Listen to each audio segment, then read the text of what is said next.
ఆంధ్రప్రదేశ్ రాజకీయాల్లో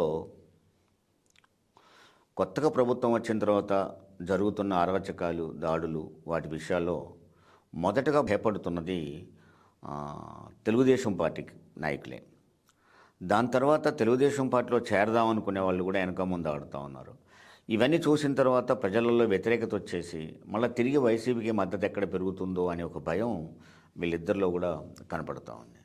దానికనే వైసీపీ ఓడిపోయినప్పటికీ కూడా తన బలాన్ని నిలుపుకునే ప్రయత్నమే చేస్తూ ఉంది. ఎంత హంగామా సృష్టించినా కూడా ప్రతిపక్షాల నుంచి చేర్చుకునే దాంట్లో సాధ్యం కావట్లేదనేదే కనపడుతుంది. ఉదాహరణకు ఇటీవల విజయవాడ మున్సిపల్ కార్పొరేషన్లో స్టాండింగ్ కమిటీ ఎన్నికలు జరిగినాయి. స్టాండింగ్ కమిటీ ఎన్నికల్లో మొత్తం ఓట్లు 49 మంది ఉంటారు. ఈ 49 ఓట్ల వాళ్ళు ఒక 6 సభ్యులకు ఓట్లు వేయాలి.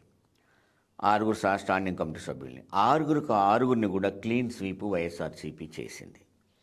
ఎందుకు చేసింది అంటే దీంట్లో కార్పొరేషన్ ఎవరైతే కార్పొరేటర్లు ఉన్నారో వాళ్ళందరినీ నిలబెట్టుకున్నది. ఈ నిలబెట్టుకున్న దాంట్లో భాగంగానే దాదాపు 49 ఓట్లకు 47 ఓట్లు, 47 ఓట్లు, 46, 45 ఈ విధంగా 45, 46, 7 అనే 47 అనే ఈ 3 సంఖ్యలతో ఈ 6 సభ్యులు కూడా గెలిచారు.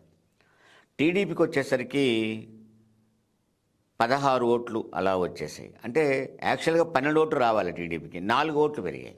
కానీ అధికార పార్టీకి 4 ఓట్లు పెరగడం అనేది కాదు, 49 నుంచి 47, 46, 45 ఓట్లు సంపాదించుకున్న వైసీపీ ఇంకా బలాన్ని నిలబెట్టుకుంటుందనే చెప్పాలి.